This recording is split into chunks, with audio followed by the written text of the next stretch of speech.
শুধু বাজারের মনিটরিং করলে হইব না।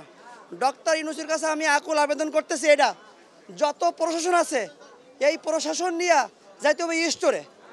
স্টোরের আলু রাখছে 30 টাকা 25 টাকা, সেই আলু এখন 70 টাকা 75 টাকা 80 টাকা। স্টোরে যাইয়া এখন ফিদানে দিলে দাম কমে যাইব। পেঁয়াজ ইন্ডিয়ান পেঁয়াজ বিক্রি করতে 100 টাকা, দেশিটা 120 টাকা। সানবিট সব দিবে সামাল। সানবিট ম্যাজিক প্রেস ডিশওয়াশিং এর মাথা ঘোরানো সলিউশন। পেঁয়াজের দাম বাড়ে নাই, পেঁয়াজের দাম আগের দামই আছে, পেঁয়াজের দাম কম বাড়ে নাই কমি। আপনার 500 টাকা বাজারে নিয়ে আসতাম তে ব্যাগ ভরে যেত গা, আর এখন তো 1500 টাকা আনলেও তো ব্যাগ ভরে না। সব জিনিসের দাম ঊর্ধ্বগতি।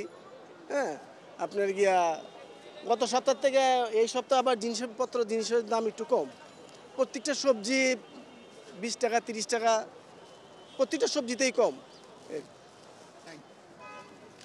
এখন যে আমি যে বাজারে আসছি, যে হিসাব করে আইছি, মানে 5টা 6টা তরকারি কিনবো, মিলাই কিনবো, সেই জিনিসটা ওই 4টা কিনলে ওই 5টার কিনা হয় না, কম পড়ে যায়।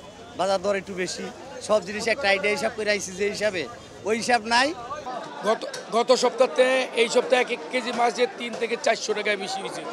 এই মাছ বিক্রি করতাম 1800 টাকা কেজি, আর আজকে বিক্রি করতেছে 2200 টাকা কেজি। 1 কেজির উপরে, 1 কেজি 100-150 গ্রাম। আর 1 কেজির যেটা 1 কেজির নিচে যেটা, এটা 1800 টাকা কেজি। আর 600-700 গ্রাম যেটা, এটা 1400 টাকা কেজি।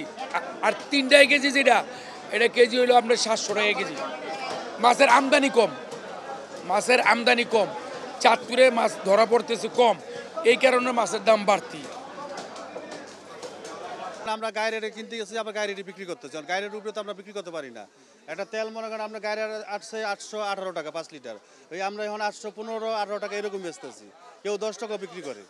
দেখা যায় অন্য এই তেলের উচিলে অন্য কোনো প্রোডাক্ট বিক্রি করতেছে, ওই ক্ষেত্রে দেখা যায় আমাদের তেল লোকসান হলেও আমাকে বিক্রি করা লাগে।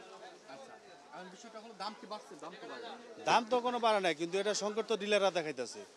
দাম তো আর সরকারিভাবে তো আপনি দেখতেছি না কোনো দাম বাড়ছে, কিন্তু এটা ডিলাররা এখন সংকট দেখাইতেছে।